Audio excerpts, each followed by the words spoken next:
Evening, folks. Welcome to the 1st of July, Tuesday night, Lessons from the Cockpit bar night. Let's get this going. I don't know what you guys see when you join and what comes up, but I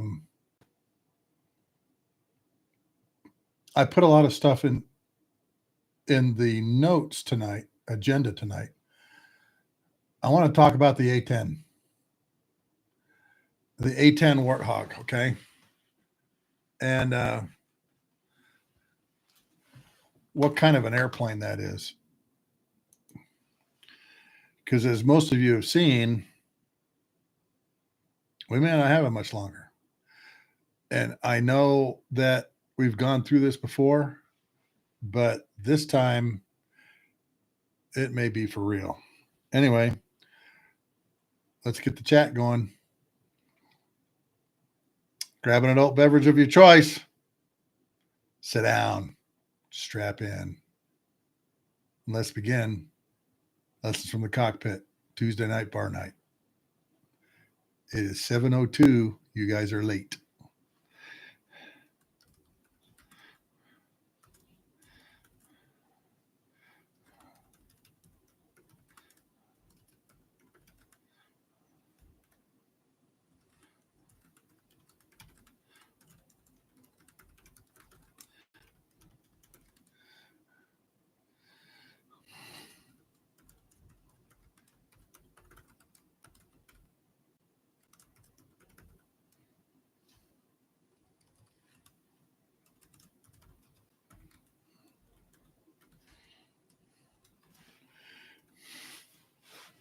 Filter Troll, welcome, brother. Oh, good. Okay, perfect. And I haven't checked my email for a couple hours, okay? But I'll look for it in there, okay? And I'll send you a link, Filter Troll, on the best way to pay for it. I use PayPal or Venmo, all right? $27 flat rate. That allows you to for me to package it up and send it, okay? All right, you're the first one up, Filter Troll. Your thoughts on the Hawg. And while you're writing that down, I'll tell you mine. As I'm sure a lot of you have seen in the news, the new DoD budget has accelerated. Let me say that again. Accelerated. Hey, Tommy, how are you? Welcome. The new budget request has accelerated the retirement of the A-10. Probably one of the greatest airplanes that has ever been created, particularly for the mission it does. And I made a post earlier today on my YouTube shorts. Great flyby of two Hogs out on the Nellis Range. It's already got, I think, 38,000 views. So that means it's going to go crazy here probably in a day or two. Usually takes about 48 hours for things on YouTube to really start climbing. But I said, hey, they finally have eliminated the Hawg. Not by enemy fire, not by surface-to-air missile, but by our own budget.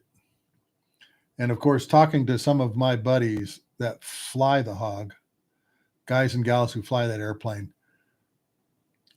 every one of them has absolutely loved not only that airplane, but flying that mission. The Close Air Support mission. Kay Roberts, how are you? Welcome. Not only do people that flew the Hawg, guys and gals alike, that flew the Hawg, love the Hawg, but they love the missions, okay? Close Air Support, search and rescue. And those of you who have been followers and subscribers for a long time, go back and listen to the episode I did with Donk Strasberger, Silver Star recipient, and his thoughts on the Hawg. And those thoughts by a lot of my friends, Woody Oaks, everybody are like going, I think it's a little premature to get rid of these things. And article I read the other day said, I think there's 134 of them on active duty and, of course, in the Guard and Reserve. But I want all of you to think about how many missions that airplane took on. And yeah, filter troll. If it ain't broke, don't fix it. Okay.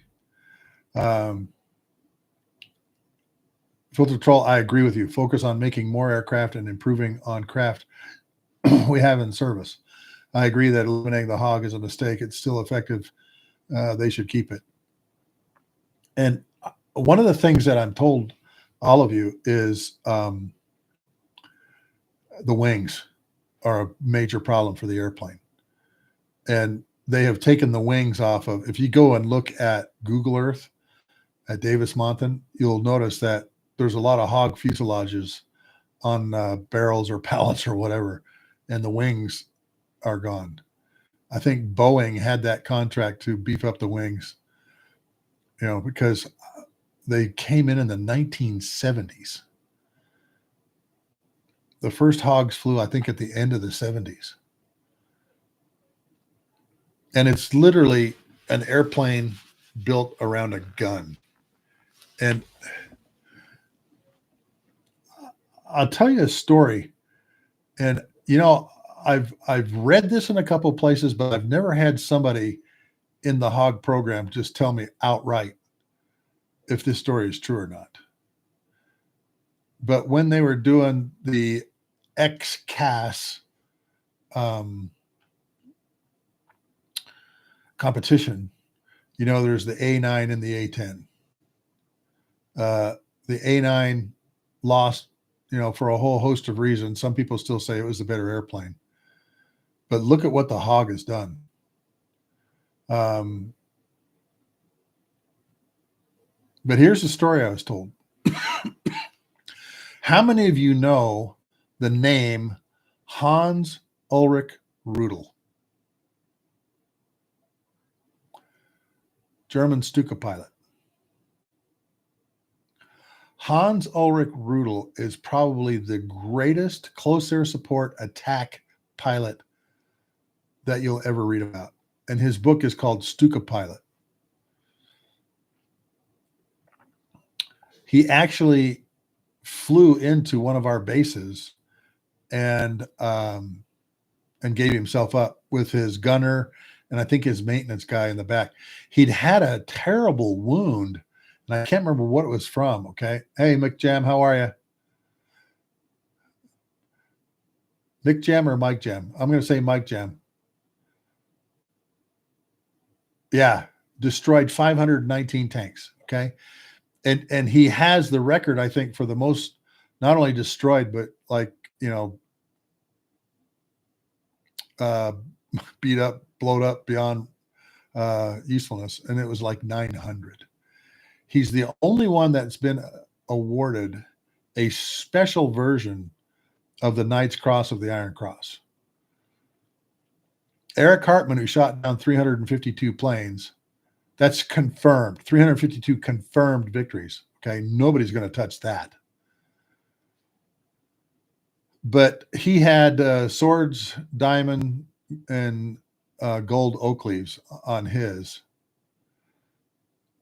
And Hans-Ulrich Rudel's was the only one of its kind. And I think it had platinum in it or some other things. Okay. RDC Arlo Sports, welcome, brother. And Mike, okay, good, thanks. Mike Jam, thanks.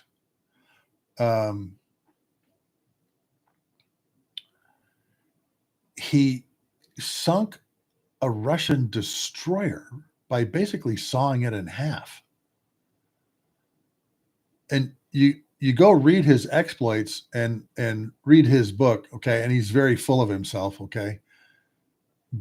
but there's reason to be with, 900 tank kills and who knows what, and a destroyer kill and so many other things. And his Ju-87 Stuka is the one that had the 37 millimeter flat gun put in pods under his wings. And they had trays of 37 millimeter shells that kind of stuck out of them. Yeah, there used to be an old great Monogram model company, 148 scale Stuka kit, that they made. Really good stuff. And so go read about Hans-Ulrich, Ulrich, I believe, Rudel, Rudel. Go look that name up. It's fascinating reading. And if you have time and the resources, go get his book, Stuka Pilot. It's outstanding. Anyway, he's still alive in the 70s. And so the rumor is Republic went and found some folks from one of our government agencies to go find him.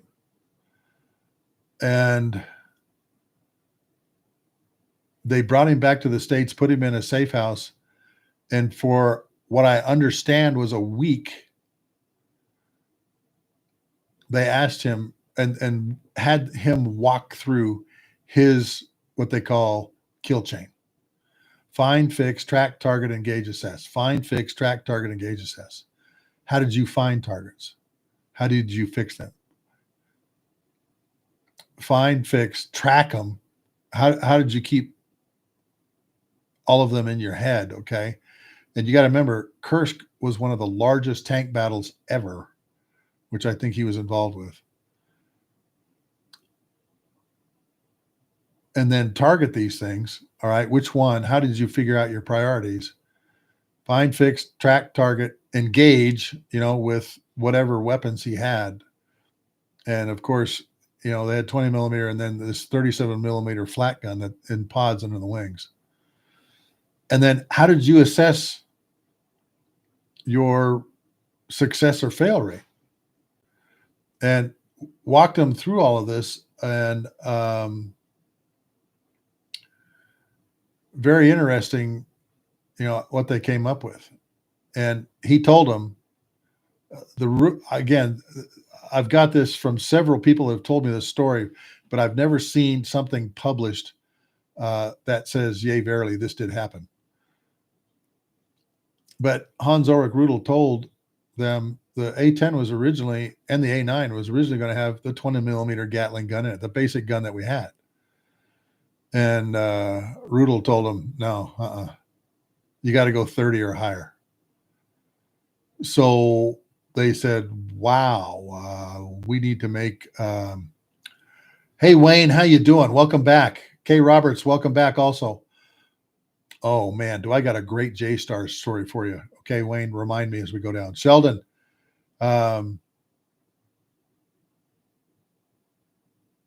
Sheldon Vandal, could I possibly get refueled by your airplane over the Adriatic Sea, Kosovo conflict back in the day? Oh, Sheldon. Oh, I got to write this down because I'll forget it. Okay. Sheldon, were you at Aviano? If you were, we probably met because I was at Aviano working in the wingtip.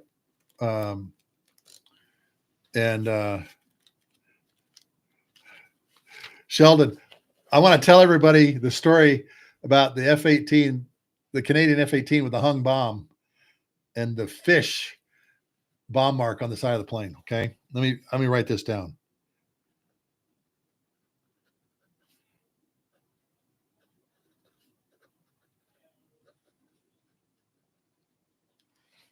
You know what I'm talking about, don't you, Sheldon?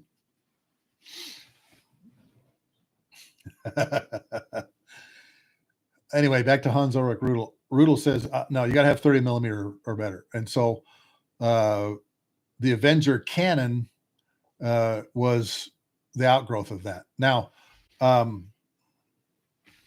there was a a very famous thud pilot from Vietnam who was very involved in this 30 millimeter gun. And he was the Avenger cannon that's on the A-10. He was very involved in the ammunition, had an aeronautical engineering degree, had been through test pilot school, and he passed away just a couple of years ago. His name is Colonel Ralph Custer, Kuster. Has a MiG kill as a 105 driver with the gun, and was one of the initial pilots in the Ryan Raider program, which is the low-level F-105s flying at night. And that's another story I got to tell. I spent 3 hours on the phone with Colonel Custer just after my book was published. And like I said, he passed away about 2 or 3 years ago, like in his 90s. But he was the one who helped develop the ammunition. And I remember asking him, hey, is this story about Rudel correct? And he goes, yeah, I've heard that too. I've heard that too. And I was in the program. And he says, yeah, I would have loved to have met him too. So he came up with the ammunition that they use and was one of the people, Colonel Custer, saying, hey, we got to use depleted uranium shells. And of course, a lot of people are like going, depleted uranium, what? You know, and for good reason, they understood how to make a very heavy bullet that could punch through just about anything. Yeah, Wayne, Hawgs shot a lot of Mavericks, not only the first Gulf War, but the second Gulf War. Anyway, he's one of the, apparently this story about Rudel is one of the reasons why they put the 30 millimeter gun in it. They had the titanium bathtub and a lot of other things on the airplane. I've heard this story numerous times, but I've never seen it written down somewhere confirming that this in fact happened. But like I said, I've heard it from a number of people. So creating this weapon, and that's what the A-10 is. It's an incredible weapon. Started with going back and talking to a gentleman who literally is the world's record holder for tank kills and close air support in World War II as a Luftwaffe Ju-87 Stuka Pilot. Well, the airplane's built obviously because we're thinking the Russians are going to come through the Fulda Gap. A very close friend of mine from college, he calls me on the phone. He goes, okay, well, I got a fighter, kind of. And I went, what do you mean, kind of? He goes, well, it don't go very fast. And I said, Hogs? He goes, yeah, I'm going to the Hogs. He says, I'm going to RAF Woodbridge. And his squadron was the 510th Buzzards. And folks, he didn't want to, you know, I wasn't a real fighter, you know, all the things everybody says about it. But once he got to the airplane, flew the airplane, understood how to employ the airplane, he absolutely loved it. My friend Shredder absolutely loved it. And what is interesting is he goes from the Hawg to the F-117, got out, and then spent the rest of his time in the guard unit at Fresno. My college buddy Ralphie actually was at the 422nd test doing all kinds of tests with it. I mean, just a crazy, just a, you know, a crazy looking airplane. And of course, it's been given all kinds of nicknames, you know. The Iraqis called it the Cross of Death because it looks like a cross when it banks up and flies over you, you know. Yeah, Sheldon, they can turn on a dime. And Sheldon, have you ever had the chance to tangle with one of them? I'm just curious, in your Hornet. That would be very, very interesting to hear. But again, the thing that I find fascinating on this post that I made this morning, and like I said, it's getting all kinds of comments, is a number of people have said, I owe my life to that airplane. If that airplane had not showed up in Afghanistan or Iraq or wherever, I wouldn't be here today. So I'll tell you, folks, I'm not real happy with the retirement of the Hawgs. When I was at the Operational Test and Evaluation Center for the Air Force, we were trying to find out, okay, what's the best way to handle all of these Iranian patrol boats and dhows that are running around that could run into our ships and do all those kinds of things. Guess what the airplane solution was? The Hawg. Over 1,000 rounds in the gun, precision-guided weapons, lightning and sniper pods, able to use any kind of precision-guided weapon. And what was fascinating, too, is we did a joint technology demonstration with the Navy, because obviously in a maritime fight, the Navy is the command and control or has the hammer on all things maritime.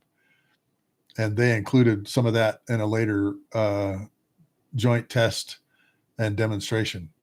I mean, just incredible work. And not too long ago, they showed pictures of A-10s from the 23rd Fighter Wing, the old Flying Tiger Wing, flying around two of these Arleigh Burke class destroyers. And I knew, and I went right back to this joint technology demonstration that they did. So anyway, let me see if there's some other questions. I'm just going on about the Hawg here. I have a question. What do you know about the Doomsday plane? It's been flying around where I live in Lancaster, California for the last 3 days. It's been taking off from Palmdale. David, I believe Palmdale is one of the places that it gets its updates. We call it the Night Watch airplane. And it's got the most amazing communication suite on it you'll ever see in your life.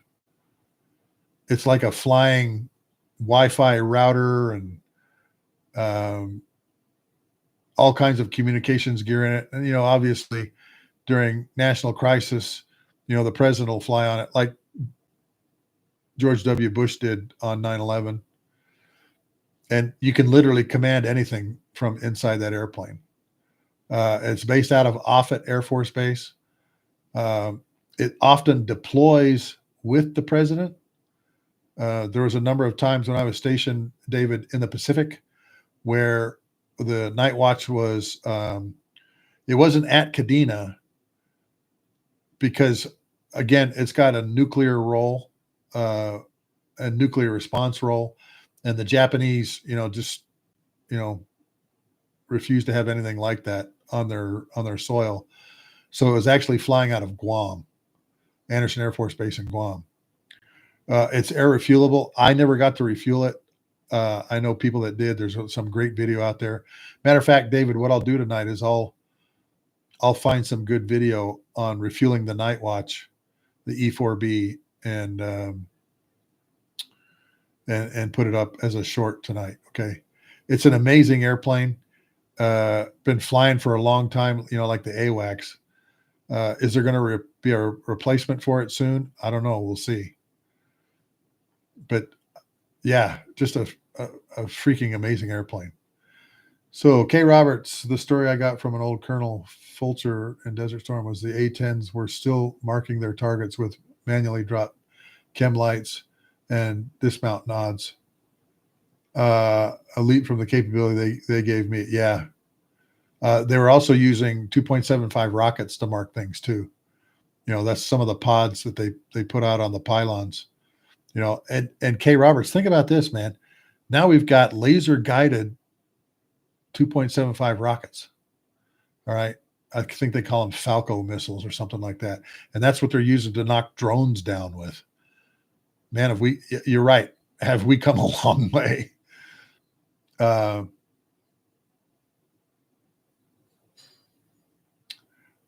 Filter troll. I don't think it flies daily.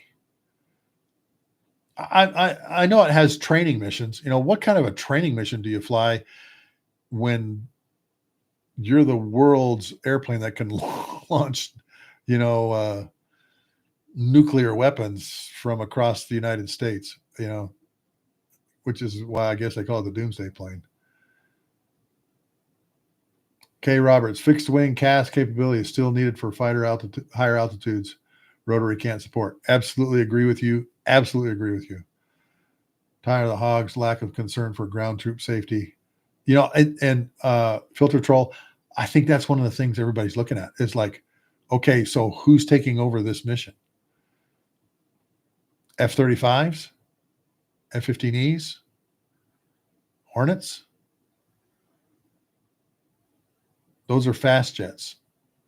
And everybody's told me that you need a slow jet to do that kind of stuff. All right. Particularly when you're doing FAC, the FAC-A mission, Forward Air Control Airborne, which is another mission that airplane does so well. All right. Let's see. Worried about retirement of the Hogs yet? Off topic. Check the EAMs today, and they have been going crazy. Okay, for all of you that don't know, EAMs is emergency action messages. And filter troll, you're bringing up something, from my past a long time ago, where we would listen to obviously the EAMs, the emergency action messages that were coming from whatever command post, sometime Offutt, sometimes Barksdale. Very fascinating. Okay. David Griffin, I think there's 4 of them, but I'm not sure. I'll have to look that up, brother. I think you're right.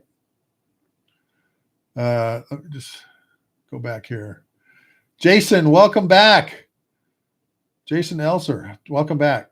We bought 747-800s from Korean Airlines to replace older 200s that work as an E4. Oh, good to know. I didn't know that, Jason. Thanks. Unknown. Thoughts on the E2 Hawkeye replacing the E-Sentry and the E7 being canceled? Boy, unknown. That's a really, really good topic. Okay. Let's talk about that for just a few minutes.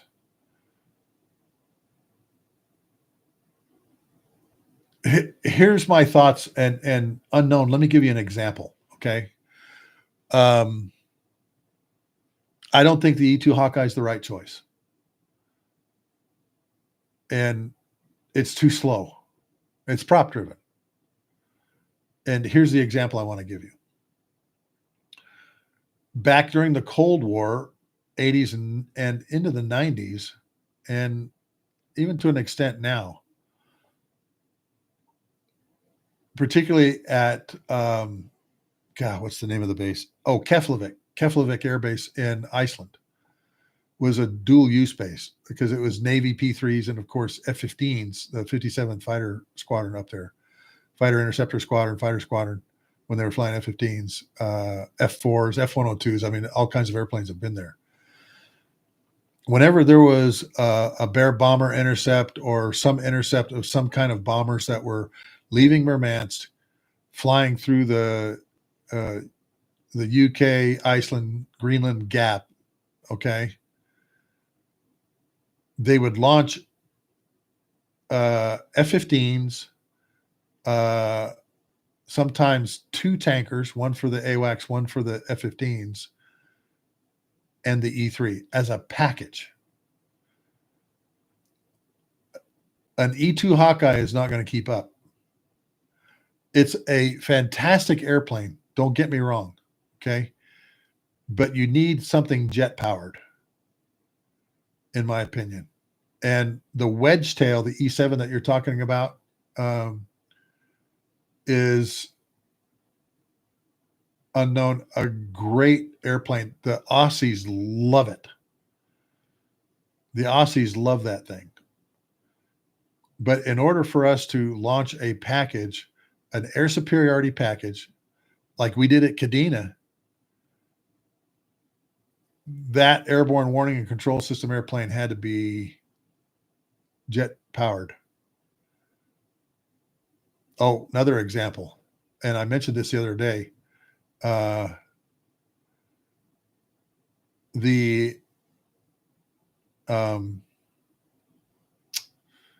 When Kim Jong-il, the grandfather, passed away in July of 94, we started flying 12 plane packages, 12 F-15s, 3 tankers, the AWACS, and the RJ, rivet joint RC-135, up to the DMZ.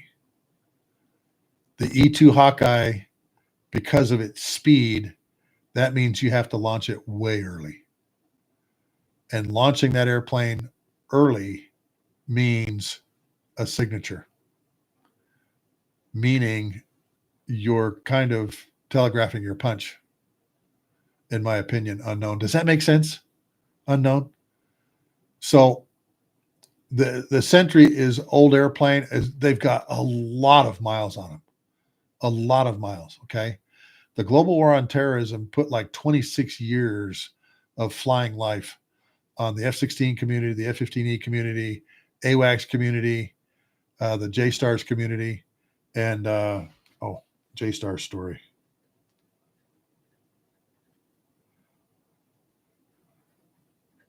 Sorry, I got a little notepad here. So those are my thoughts, unknown, on the E-2 Hawkeye. Don't get me wrong. Great airplane. Fantastic capabilities. But you need a jet-powered one.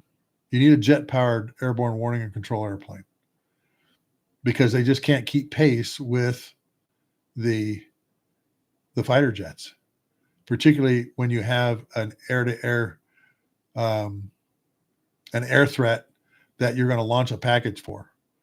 So in July of 1994, like I said, Kim Jong-il dies, and Kim Jong-un says, "I'm burying my dad in Seoul." Monday, Wednesday, and Friday at 9 o'clock in the morning and 4 o'clock in the afternoon, we launched 14 F-15s, 2 airborne spares, the AWACS, and 3 tankers, and headed to the Korean DMZ. And if you were to do that with an E-2 Hawkeye, that Hawkeye would have to take off fairly early from Kadena, or you're going to keep it at Osan or Kunsan in a Korean scenario. In a Keflik type scenario, it just can't keep up. It can't keep up. And you want something jet powered that can maintain speed with the rest of the package, instead of having to launch, I don't know, an hour and a half prior. So the E-3 Sentries are getting old. They've flown well beyond their hours. A lot of us were worried. A lot of us were wondered why they didn't put the new CFM 56s on the E-3 Sentry like they did the RC-135s. But I think that's because they knew it was coming out of the budget. It was going to be retired. And I understand there's several of the Sentries that are in the boneyard already. But I think the E7 could have been a terrific replacement for it. But again, the budgetary stuff that goes on in DC right now, there's some decisions being made that have far-reaching implications to the way our tactics, techniques, and procedures on how we will fight conflicts or contingencies in the future. A jet-powered AWACS has got to be one of them. And so we'll see what happens. Well, the E4s is almost every day. They rotate out. 3 of 4 are operational current. Yeah. Jason, I know the E4 stay. Yeah, Wayne, everybody I've talked to said the Sky Tractor is a joke. And you know what, Wayne? I'll tell you. Some people said, just reopen the Sky Raider factory. All right. Douglas went to McDonnell Douglas, and now it's part of Boeing. just go reopen that sucker back up, okay? Because the A-1 Skyraider had the same reputation as the A-10 Warthog, particularly in Vietnam. I mean, just fantastic. You know, so yeah, Wayne, the Japanese do in fact fly the 767 AWACS. I think there's one other nation. I think Italy may too. Okay. K. Roberts, my JSTARS story was my boss getting yelled at for letting an OIF bird that was bored out of his mind after an Iraqi surge schedule support the ISAF. CENTCOM was pissed. Yeah, I'll bet they were. Lack of air defense stateside filter troll. Yeah. Not so much missile, but more drone. Because, I mean, think about it. You can put a drone in a backpack. You can put one of these drones that the Ukrainians are using that have the RPG-7 anti-tank rocket-propelled grenade warhead on it and take it just about anywhere. And Filter Troll, you bring up a really good point. We've got to look at better ways to employ and engage the new drone threat. The Ukrainians and the Russians have really opened people's eyes to this kind of warfare. And 5 years ago, would you have thought that this kind of thing would be happening, where you have drones taking out helicopters in flight? No, none of us would have.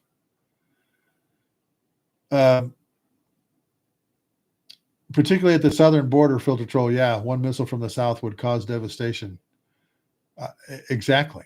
All right. And Filter Troll, I'll tell you something. We had a scenario when I was at the Joint Forces Staff College teaching. We had an exercise scenario where a container ship was pulling up next to Savannah. And guess what's in the containers? Ballistic missiles. And you didn't have a lot of reaction time to those being launched, particularly as that ship got closer. Because during the exercise, we gave all the students indications that, hey, there's a possible ballistic missile threat somewhere off the East Coast. That's all we told them. And of course, we were trying to get them to dig deeper into the primary intelligence requirements, the PIRs, to find out, okay, what is this threat? Where's it coming from? What is it doing? And there were a few classes that figured it out. A few of my seminars actually figured it out. There's a number of them that didn't. And they launched. And even though we told them, okay, there's this really suspect boat off the coast of Savannah, some people didn't take the clue. And so think about one of these massive container ships. And if you look at the targeting pod video from the Israelis, you can see that these ballistic missiles could fit inside a specially made container and be hidden easily. And a matter of fact, where did I see this?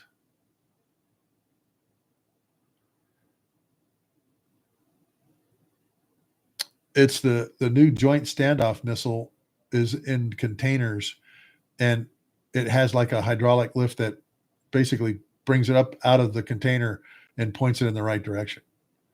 And you can have the same thing for these ballistic missiles. Now, if you have an oversized container, that's obviously going to catch people's eyes. And we did during the Cuban Missile Crisis. You could tell that they were SS-4 Sandal missiles because of the box, or the coffin, as we called it. So that can be a real problem. Ballistic missile threat and the drone threat.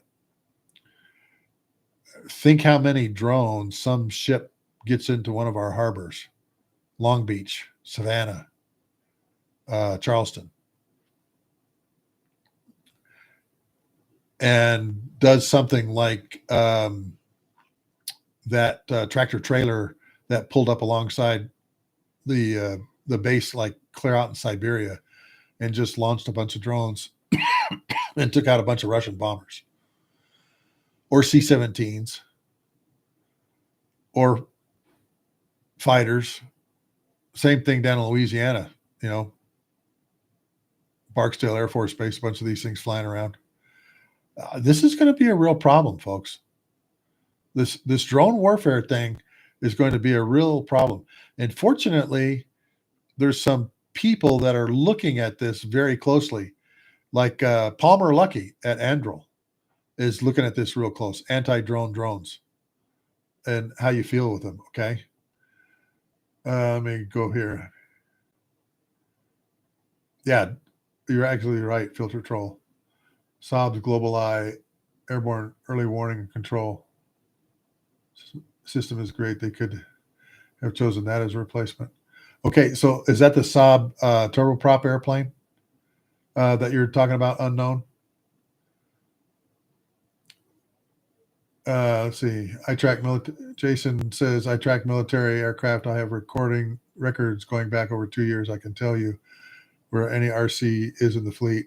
All the E4s and most of the E6s. Tactical hex codes make the E6 harder currently. Oh, that's interesting. I didn't know that.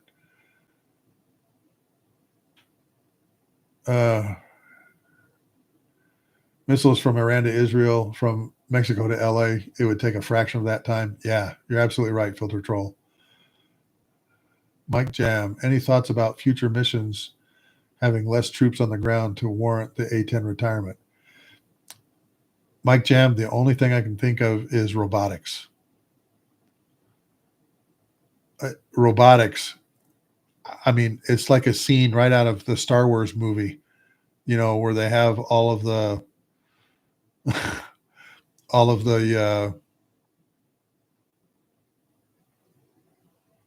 robots that are running around in that one epic battle where Jar Jar Binks is rolling these like light blue balls down at things and everything like that. I mean, imagine that. Okay. Or, the army that they find on that rainy island. All right. I'm not up on my Star Wars movies, but you know what I'm talking about. Robotics. I mean, think about what they're doing now in undersea. Have all of you seen this new manta ray drone? And nobody knows what it does. So, Mike Jam, reduce the troops on the ground.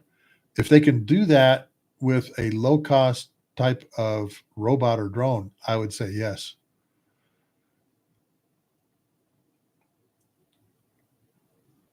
Bots will still be pulled. Yeah. The A-29 replaced the A-10.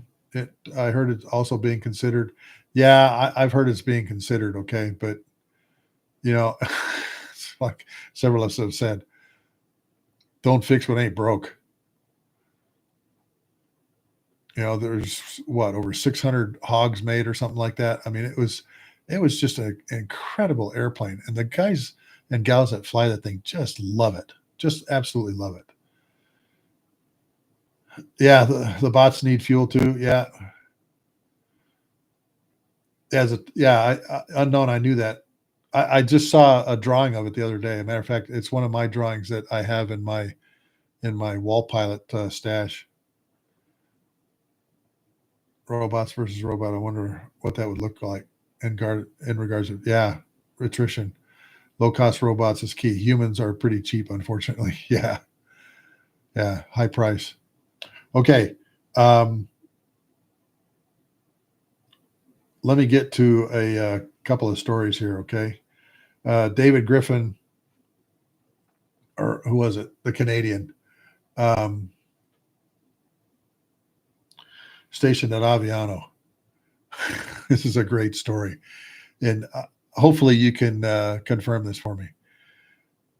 The Canadian CF-18 took off for a target, and it had two GBU-10 2,000-pound laser-guided bombs on it. One came off, one hung. And, of course, when you have a hung bomb, there's all kinds of procedures for coming back with the hung bomb. And again, who's our Canadian F-18 driver here? Is that you, David Griffin? Maybe you can confirm this. There's all kinds of checklist procedures you have to go to with a hung bomb. Obviously, you try some things to get rid of the bomb. And in fact, that's what this F-18 two-ship tried to do. The decision was made, called AWACS, says, hey, we're going to go out of the Adriatic and just, see if we can jiggle this thing loose. The problem was there was some Navy folks listening on the radio going, no, you're not. Because there's like 14 different navies and all their ships out in the Adriatic during the war in Kosovo. One in particular was a submarine. So finally, they tell the CF-18 pilot, okay, go here and try and shake that thing loose before you go home. And they go, okay, we'll do that. Yeah, filter troll, you can bring it back, okay, but there's the possibility of the thing falling off, as soon as you put, tires on the concrete. Anyway, they finally said, okay, go drop this thing here. Forgot to talk to a submarine, a U.S. submarine that was very close to the vicinity. And one of our Stark class Navy frigates was told, hey, we need you to go this direction for a little while. They go, okay, fine. So they basically drop the bomb. They shake it loose, but it's in front of the frigate and goes down into the water near the sub that's trailing its sonar equipment. And of course, buggers that all up. The sonar equipment gets pretty trashed from what I hear. The frigate finally resumes course again, and from inside the bridge, they call up to the AWACS, and everybody's laughing and screaming, and somebody on the ship that's communicating with the AWACS says, tell the Hornet thanks, tell the Canadians thanks, tell them thanks, tell them thanks. And of course, the AWACS is going like, wait, what? What's going on? And so everybody in the room on the bridge of this frigate is screaming and hollering, having a great time. And the frigate says, we're stopping here. And of course, now everybody is paying attention. What had happened was they dropped the bomb fairly close to the course of the frigate. And as the frigate resumed course, it sailed through where the bomb had hit and had gone off, apparently. And again, my Canadian, if it's you, David, you have to confirm this. The bomb hit and I guess exploded. All right. And you can imagine that shockwave, messes up the submarine sonar. But guess what else it messed up? About 1,000 fish. And so this is the story I got from one of the crew chiefs when I asked this question, the Canadian crew chief. When I asked him, why is this black salmon painted amongst all of these GBU-10 marks? And this is the story he told me. 1,000 fish, the frigate stops like in the middle, all these fish, floating on the top going like this, and they're gigging them up like crazy on the deck. Okay. It's like every man for himself, and all kinds of fish are coming up. All right. I guess Adriatic tuna, sharks, all kinds of fish. All right.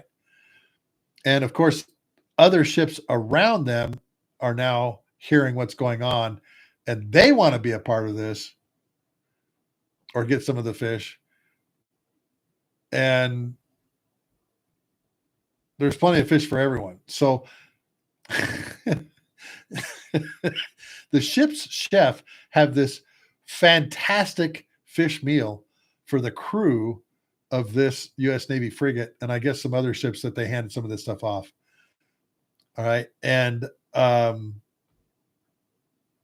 word gets back to Aviano that happened. And apparently word gets back either through the AWACS and of course through the KAOC and other things. Hey, thanks for the fish. And of course, everybody on the ground's going like, wait, what are you talking about? Okay. And then finally the story comes out. And again, the F-18 crew chief for this F-18 was telling me this story because I see all these bomb markings. Okay. And here's a black salmon. And I go, Chief, what's up with the salmon? And this is the story he told me. Bomb goes in, bomb goes off. Everybody thinks it's safe. 1,000 fish are just, the freak knocked out, okay, or dead from the explosion. And they're finding everything kind of net, hook, whatever, to bring fish on board. And they have this big fish fry, all thanks to this Navy Hornet pilot or Canadian Hornet pilot that dropped this GPU 10,000 pound bomb into the ocean. My Navy Bubba's told me that, in fact, the sub had to go in and get the sonar array, the towed sonar array, fixed from the damage. And I just thought that was funny, And you know what, folks? You don't hear about some of these kinds of stories, these behind the scenes stories where you have these really funny things that happen to you, all because,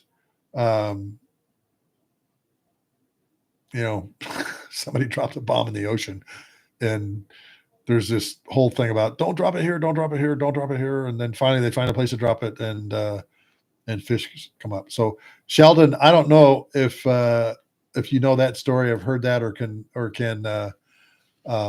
confirm that, but like I said, the crew chief on one of your F-18s, when I saw that salmon painted on the side of the plane, that's the story he told me. Okay. All right. Canada F-18 fish story done.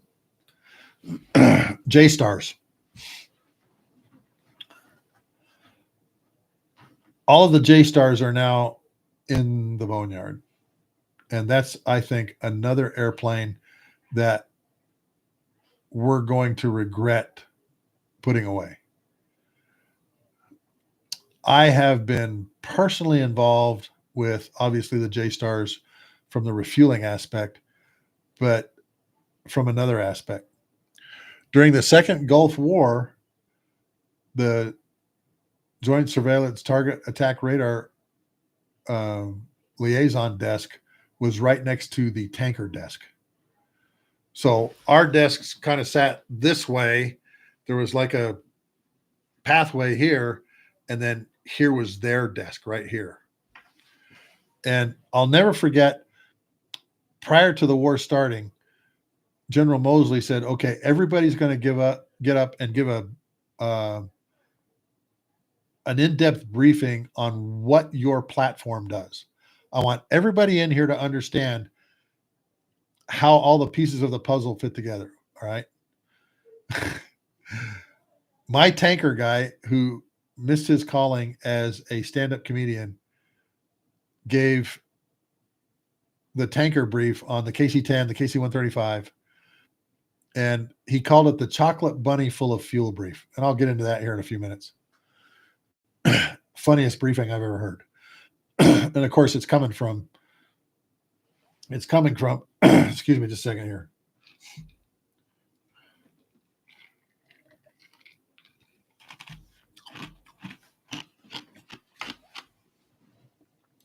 It's coming from Shrek. All right.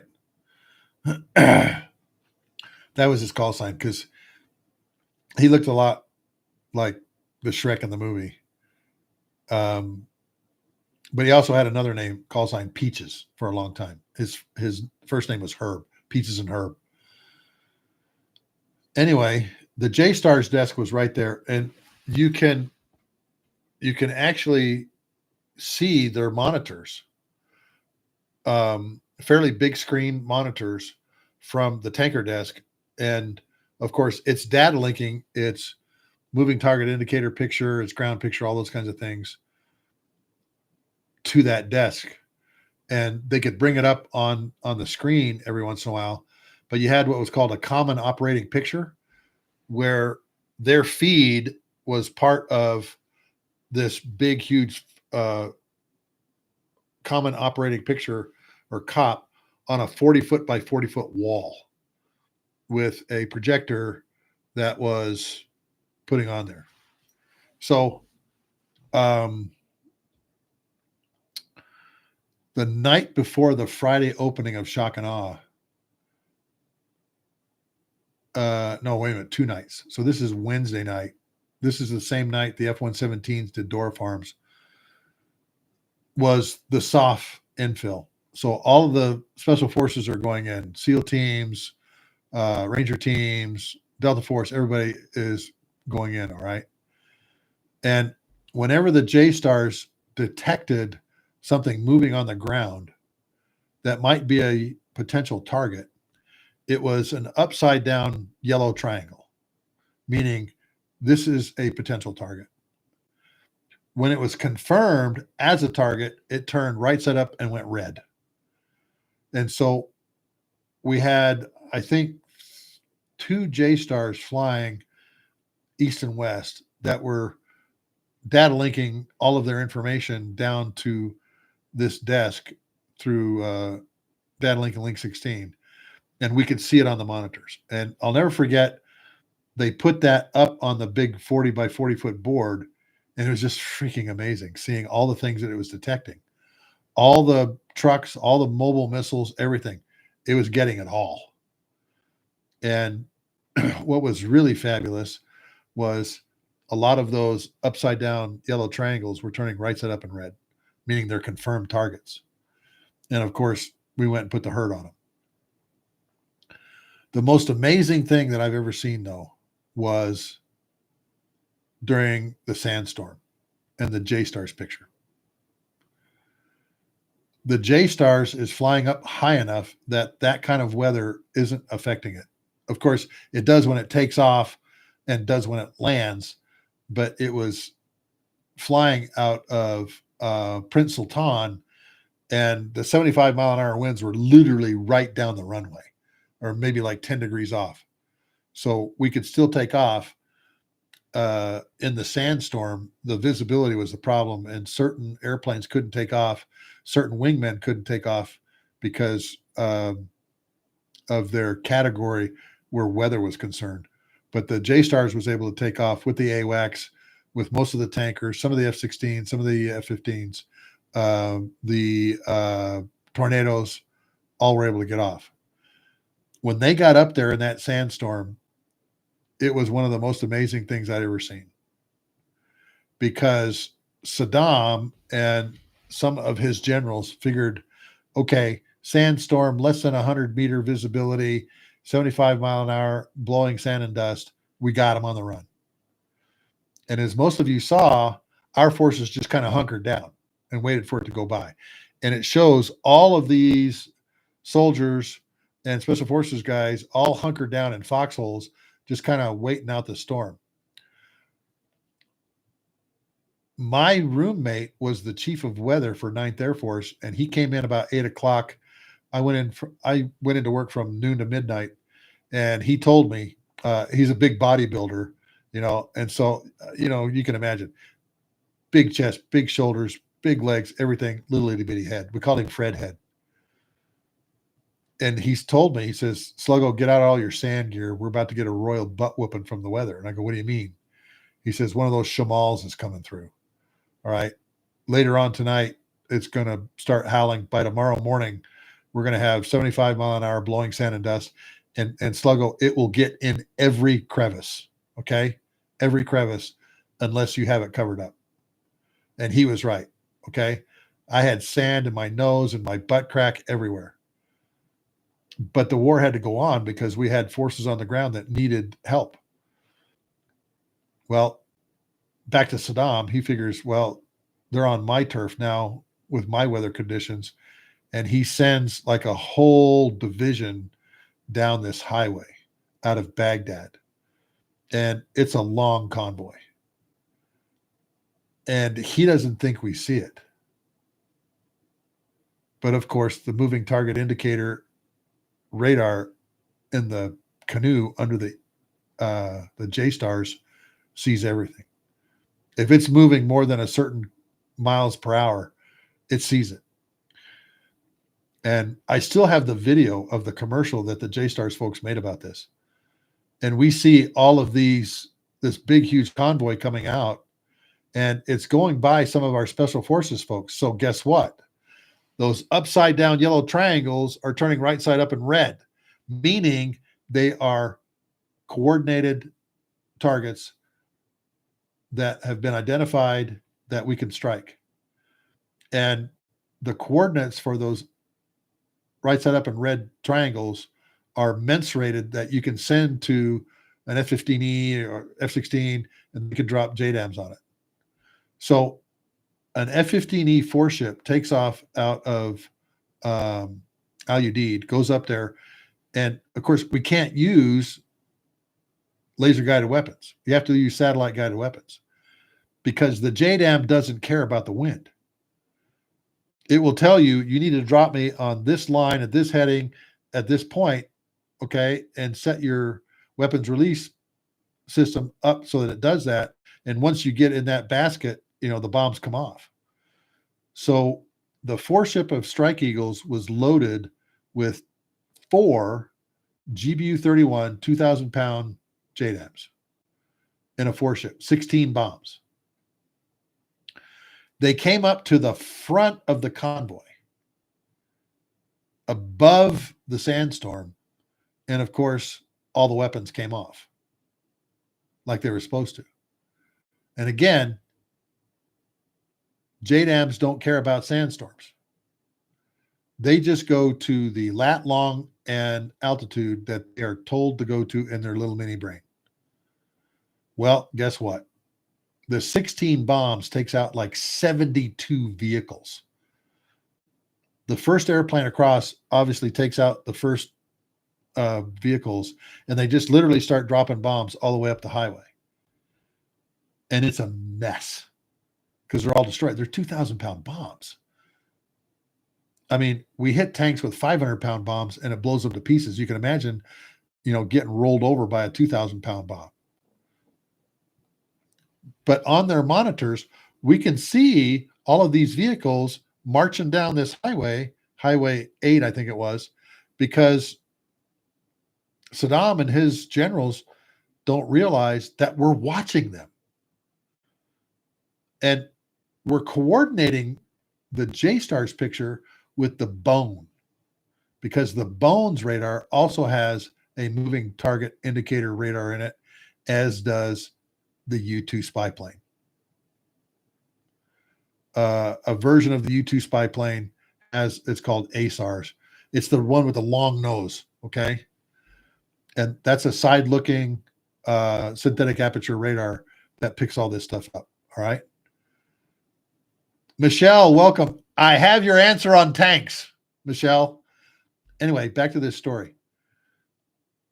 So 4 F-15s carrying 4 bombs each, 16 bombs total, take out like 72 vehicles in the sandstorm. And now we've got GPS guided cannon launch projectiles. And the name escapes me. All right. Oh, I just had it there for a second. It's a medieval name. Anyway, but all these GPS guided rounds are being fired at this highway and taking out all these things. All right. Particularly when they get to what's called the Kiffel Bridge, Objective Peach, which is the bridge that Third ID had to cross to get into Baghdad. All right. So The JSTARS was critical to that fight. All right. Critical to it. And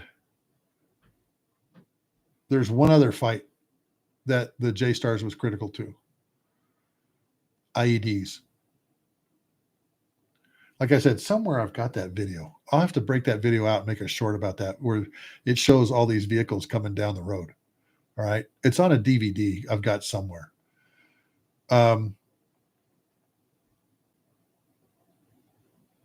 Yeah, they turned dumb bombs into smart bombs. Okay.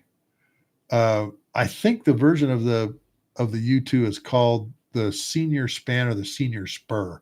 It's the one that's got the big antenna on top too. All right. And the long nose. And just wiped them out. After the war, General Majid al-Hamdani, who is a lieutenant general, was in charge of the defense of Baghdad, was captured and was interrogated by Joint Forces Command interpreters.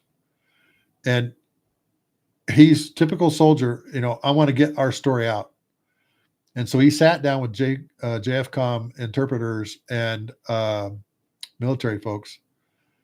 And the military folks told him, look, General, we don't want to talk about WMD. We just want to hear your story about what you did and how you were going to do it. And he said, okay, fine.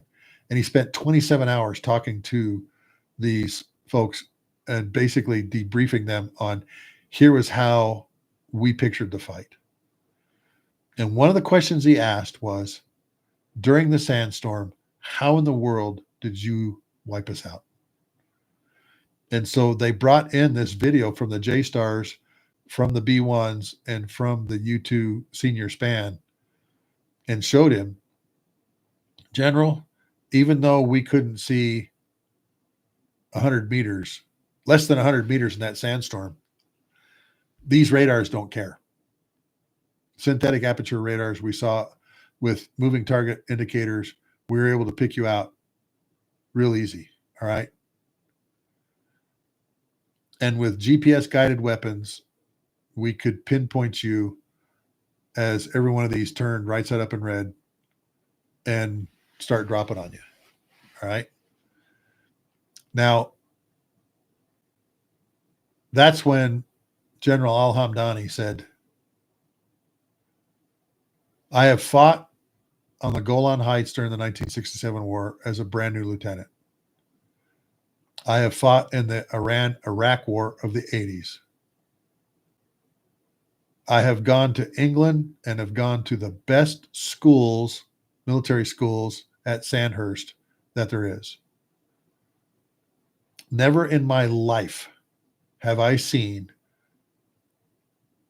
the type of devastation brought upon us like was brought up on the Republican Guard and our Army as it was during the sandstorm. All because we have an airplane like JSTARS. And we have synthetic aperture radar and moving target indication. I think the F-15Es have it too. That could pinpoint where all these targets were and literally drop on them. And it was after that sandstorm that folks started going AWOL in the Iraqi Army, Special Republican Guard. Not the Saddam Fedayeen, obviously, but he said, we were just fighting like a savage against you guys. We couldn't do it.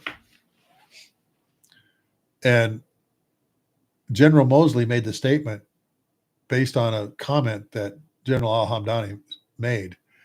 He says, half of our military went AWOL. What would have happened if they had stayed and continued fighting? And General Mosley said, we would have killed them too.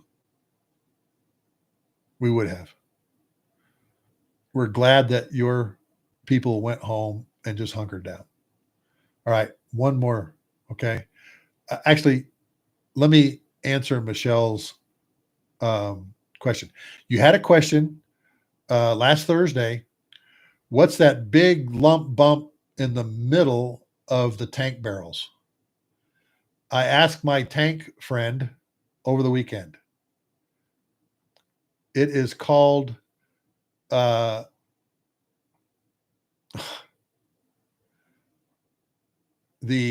gun gas started with an E. The gun gas expeller is basically what it is. So what that is, Michelle, that big lump and bump in the middle of the Abrams tank barrel, in the middle of the T90 barrels and everything, it's a gun gas evacuator. What happens is the new rounds have so much power behind them because of the powder that's in them and everything, that if they didn't have this gas evacuator, it would weaken or even blow up the barrels. So about halfway down the barrels, you have that big lump, which expels some of the gas out of the barrel so that it doesn't ruin the barrels or cause the barrels to come apart. Okay. He called it like gun gas evictor or gun gas expeller or something like that. But that's what it's for. Okay. Darkwing Duck. I am not Grandpa Gaming, but I appreciate that. Okay. So that's what that bulge is for. Okay.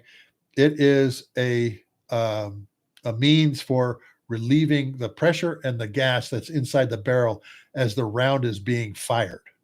All right. And that will allow the barrel to shoot more rounds without damage, is the other thing he said. Gas evictor or a gas eliminator, something like that is what he called it. But that's what it's for. It's to lower the pressure of the gases behind the round inside the barrel so that the barrel can shoot more rounds faster. It doesn't mess the barrel up because of overpressure inside the barrel, and it lengthens the life of the barrel. Does that make sense, Michelle? Does that make sense? That's why you see that. And Michelle, I didn't know that. But like I told you, I have a friend of mine, Air Force friend of mine. He builds model tanks. And I asked him, I said, hey, what's that big bulge in the middle of the barrels of the T90, T80 Abrams tank? And he knew exactly right away. Oh yeah, that's a gas evictor, and this is what it's for. So good, Michelle. All right, next JSTARS story, and I'm going to call it a night. During the 2005-2006 timeframe, roadside IEDs built by the Iranians with these explosively shaped charges was killing and maiming a lot of U.S. troops. A lot. Like 350 killed and maimed in 1 year. I think that's in the 2006 timeframe. My buddy Taz, who I talked to this morning, told me. One night, an AC-130 targeting officer, sensor operator, was watching the roads, and particularly the really high value highways that the convoys were going down. And yeah, Wayne, you're right. Shaped charges. Okay. Explosively shaped charge. You got to remember, I'm an Air Force guy. Okay. I drop bombs for a living. I pass gas for a living. That's what I tell everybody. For half my adult life, I pass gas for a living. So I don't know a lot of my knowledge of ground things is somewhat limited. Anyway, these IEDs were causing a lot of pain and suffering. People killed, people hurt, missing limbs, all those kinds of things. AC-130 sensor operator was watching one of the convoy routes, and he noticed in the road that there were patches of that were hotter than the others. So the actual road gave off a temperature signature, and these patches were giving off another one. And of course, he asked himself, what are these? What is this? And he didn't quite know what to do with it, but he went back and reported it to Intel, like any smart person would. Hey, let me show you some of my video here. What are these patches in the road? Oh, and the other one was there was some type of cool shadow on the guardrails, particularly where you had the stanchions that were holding up the guardrails, and they were joined right there. And he said on either side of that stanchion, he could see something that was warmer than the guardrail, but he didn't know what they were. So the Intel folks did exactly what they're supposed to. They went back and said, what are these things? What's causing them? Why are they here? And one of the smart and great ones in Intel went back and looked at some of the patches and found out that that's where they had planted IEDs. Those patches were disturbed dirt and asphalt, had cooled quicker because it was all dug up and gave off a different signature. The cannon rounds, the Russian cannon rounds and grenades were what was behind the guardrails. And so now they went, oh, we have another way of finding these things. Well, the JSTARS, one of the JSTARS sensors operators said, wait a minute, let me see that. And said, you know what we can do? Let's go back and look at all of our data. All right. All of our moving target indicator, all of our radar picture, everything. And let's see if we can find anybody stopping at those points and spend the vehicle spending time there. You're not going to see the people on a radar image, but you're going to see the car moving from place to place or moving from spot in the guardrail. And sure enough, guess what? They could. And the JSTARS folks says, here's another thing that we have. We have the ability to determine where that vehicle started from and where it ended, where it parked. And so they went back and looked at all their JSTARS radar data and all of their MTI data and went, okay, here's a car stopping on the side of a highway. Okay, here's one stopping on the highway. And they're able to go boom, boom, boom, boom, boom, boom, and follow it. Okay. Yeah, the 122 millimeter. Wayne, you're exactly right. The 122 millimeter. I kept thinking for some reason 155, but I know the Russians is different. 122 millimeter. And so that was what's behind the guardrails. But they were able to go back to what they called point of origin, follow the vehicle, and then go to its parking location. As each of the AC-130s went out now, they were saying, go look for these patches of dirt. And the JSTARS were able to look at all of their information tied with satellite data and go, this vehicle started here, went to here, went to here, went to here, started planning here, here, here, here, here, here, here. And this is where it's at right now. This is where the car is right now. They gave all of that to the Special Forces guys because the Special Forces folks were all in charge of finding the bomb makers. And what they did with that information is they would go up to the house and go, kick down the door and go, you can come with me or not. I prefer not.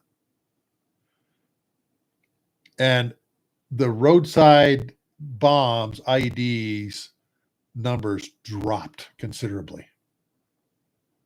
All because one sensor operator, an AC-130, was curious, asked the right questions, went to the right resources and tools like the JSTARS and said, hey, we're finding this. Can you find out what this is and where it may have come from, where it went?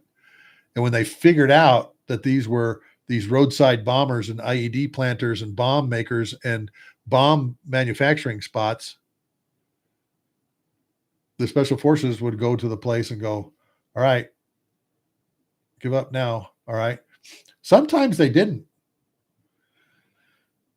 And the special forces, Bubba's, kind of had their own Air Force of F-16s and F-15Es and stuff like that, B-1s above them. And later in the war, we got the 500-pound JDAM. Now, the 2,000-pound JDAM will take out like an entire city block. The 500-pound JDAM will take down the house. The 250-pound small diameter bomb blows out the walls, gives everybody a massive headache, can't hear, like a flashbang, all that kind of stuff, and they're kind of rubbery when you go in the house. But then you just capture them all, collect them all, and off you go. The 500-pound JDAM, blew out the walls and did a mean job on the house. And some of the people in the house were either dead because it sucked all the air out of their lungs, or severely hurt. Like that one guy. God, what was his name? Abu Musab al-Zarqawi. When we found him, that F-16 dropped 2 JDAM, 500-pound JDAMs on the house, and he was still alive, but his entire chest cavity had been blown out, ribs have been blown out, all those kinds of things. Filter Troll, thank you very much for that. Thank you very much for that. So,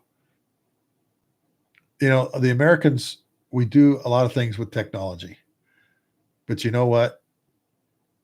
When you combine as a joint force to solve a problem, like how are we going to deal with the Republican Guard coming down this road in the middle of the night in a sandstorm, or how are we going to stop these IEDs?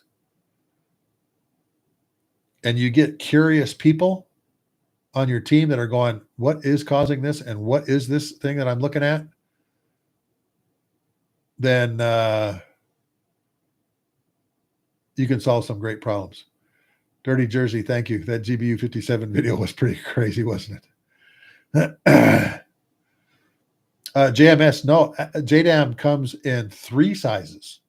So GBU 31 is the 2,000 pounders. GBU 31B JMS is the BLU 109 bunker buster warhead. Still 2,000 pounds, but it's the skinny bomb, okay? GBU 32 is the 1,000-pound JDAM, which the Navy used a lot, all right? They used 2,000 pounders, but they also used 1,000 pounders during the Second Gulf War a lot, okay?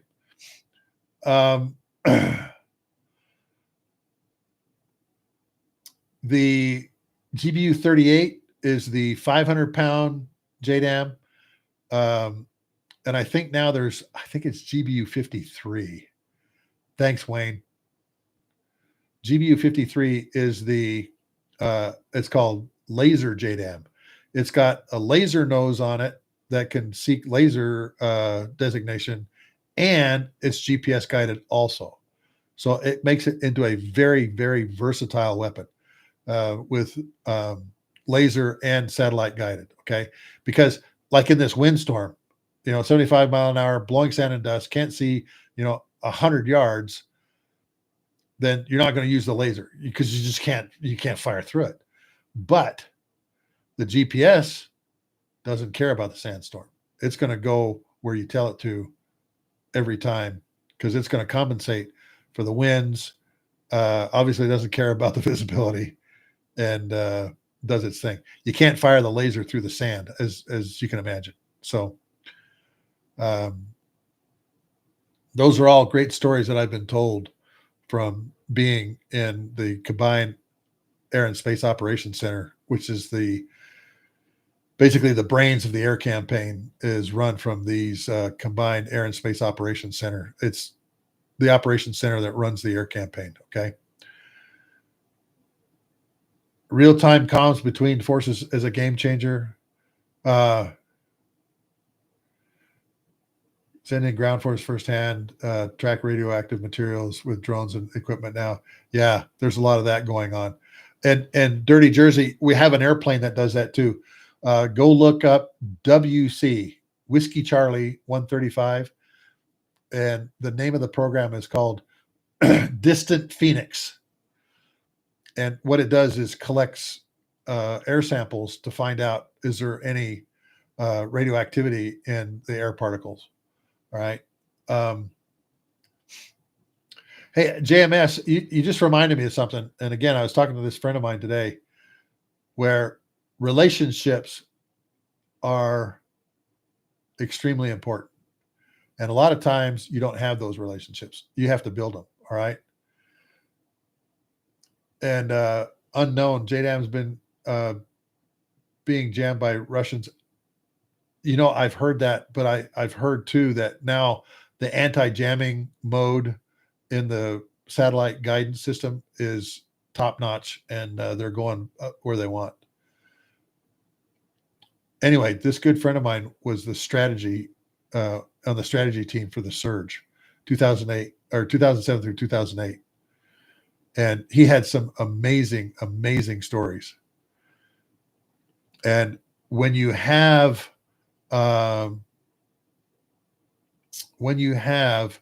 ground troops and you tie all of the electronics to it, like full motion video. And he said they started with just listening, passive. And what they would do is they'd say, okay, here's an objective we're going to. And like a week prior, they would put, what is that group called? The Army of Northern Virginia, a special army group that just listens, you know, and comms and stuff like that. Special forces out of Washington, D.C. But they go in and listen and start listening to and start building what they call patterns of life. Then they start looking at radar data, like moving target indicator, to help establish patterns of life. And then the last thing they put on it is full motion video. And the reason he said full motion video is last is because it takes up so much bandwidth. When you've got 20 Predators or Reapers flying around, all of them data linking their video down to the ground, it takes up a lot of bandwidth to do that. But he said once we got the full motion video on a target area and we tied that with our special forces or army guys on the ground, he said it was devastating. Because we had a really good idea of who we were facing, and he's also the guy that came up with the idea. A lot of soldiers and special forces folks were being killed going in the front door, and my good buddy Taz came up with the tactic of dropping a 500-pound bomb through the door. And the 500-pound bomb didn't necessarily have explosives in it. Some of them were filled with cement and would just knock like the front wall down and rattle everybody's cage inside the building. All right. And that was another huge save for our ground troops, was the GBU-38 kind of went knock, knock and, scrambled everybody's brains. And then the ground troops and ground pounders would go in and deal with the building. Okay. And that's how they did it. Okay, we've been going almost an hour and a half.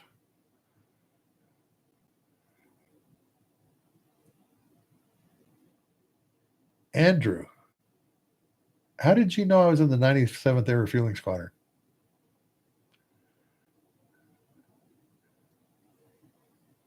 Andrew, I'm going to kill this name, Lappensee. How did you know that I was in the 97th? The Astros. That was my air refueling squadron at shh. I'm supposed to be quiet on that. I'm not supposed to tell anybody. You want me to go get the hat? Yes, Andrew, I was an Astra. Matter of fact, when I was deployed to the KAOC as the chief of the air refueling control team for the Second Gulf War, I was an Astra and wore Astra patches. All right, JMS, but the idea of using drones for cross-force comms was a Navy thing that they were working on before that Lockheed drone came on the scene. You know what? I don't know, JMS. That's a very good question. I'll have to look into. Andrew, are you in the 97th now? Just let me know. I'm trying to arrange a trip up there is why I'm asking, okay? I'm on the Heritage Committee for the Airlift Tanker Association. And of course, we've reprinted my book, Andrew, and have color pictures now instead of black and white. I'm assuming, Andrew, that you're at another tanker base now then? And are you still in the 135s? But yeah, I was an Astra for a long time and wore Astra patches. And a matter of fact, Andrew, I still have my flight suits in the closet here in front of me behind my monitor. And one of the flight suits, one of the green ones has the full color Astra patches on it. And one of the tan flight suits has the obviously subdued ones on it. Okay. Okay. I'll stop there, Andrew.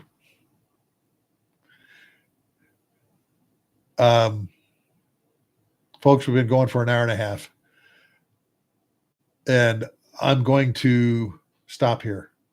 I want to thank all of you once again for being here tonight. Please go take a look at my Patreon channel, the All Ranks Club.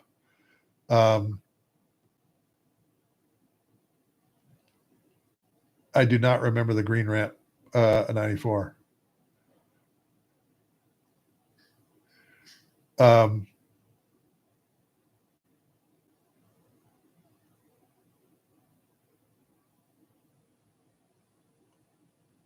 I appreciate all of you being here. Please go join my Patreon channel. If you'll excuse me for just a moment, I will be right back because there is something I want to show you for joining my Patreon. Will you excuse me for 2 minutes?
There you go, Andrew, just for you.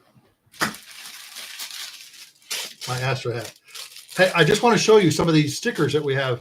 Those of you that join at the designated driver by the bar. Let me come back here a little bit. This is one of the F-15s that was involved in the 13th through 14th April wall of Strike Eagles that knocked down drones and cruise missiles. This airplane was called Claw and Kitty, and this is exactly how it was armed. Now, again, these are 7-inch stickers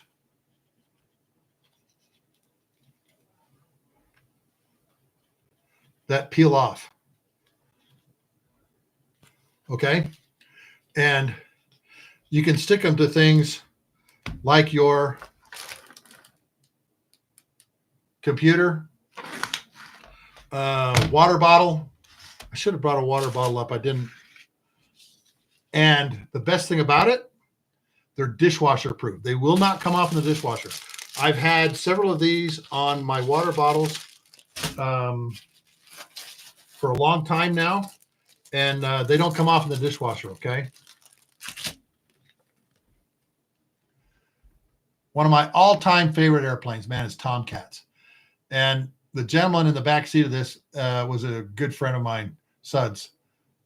And you can see the operational navigation chart in the background. That's Baghdad. This airplane flew the opening line of shotgun armed exactly this way to targets in downtown Baghdad. And so that's why I did it that way. And then there's 10 of these. And then, of course, you know, everybody says, how come you didn't do the 135? 135 in the next batch. Then, of course, this is the New Hampshire Air National Guard KC-46. I actually got to walk down the ramp and take pictures of it. My very good friend, Fly Girl Painter on Facebook, did the tail. And everybody called it Pegasus, and she called it Peggy. And so they nicknamed it Peggy. And that's Boston and Pease Air Force Base in the background there. All right. So there's 10 of these. We're working on 15 more. We have a great printer that does these things. I want all of you to know I will be at Oshkosh, the Air Venture this year. I will be there all week, Monday through Sunday. I am on the Gail Halverson Candy Bomber Foundation board.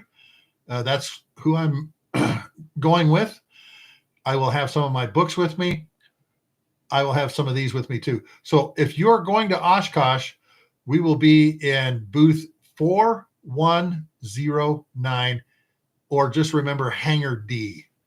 All right. And come find me. On Thursday through Sunday, the Berlin Airlift Historical Foundation C-54 will be on the ramp, the Boeing Plaza there. Okay. And so I'll be spending time there also. And of course, it's going to be parked next to a KC-135. So I'm going to be there too. So if any of you are planning to come to Oshkosh, I will be there the entire week. So please come find me. Join my Patreon. All right. One-on-one time with me, Q&A only for those that are members of my Patreon. And each one of those who join at the designated driver or by the bar, you get one of those stickers every month in the mail. All right. Thanks again for being here, folks. Please come find me at Oshkosh. Oh, I will also be at Tailhook in Reno in August. All right. So if you are anywhere in the Reno area, you can find me there too. Next time, come with questions. I hope this was educational for me. Please tell me if this is the kind of thing that you want to keep me, that you want me to keep talking about. You know, I've got just hundreds, even thousands of these stories in my head. And today, like I said, I had an agenda. I wanted to talk about the Hawgs. But again, thanks for coming. Thanks for being here. Thursday night, 7 o'clock. Thursday night, bar night. I'll be back. Sluggo. Signing out here.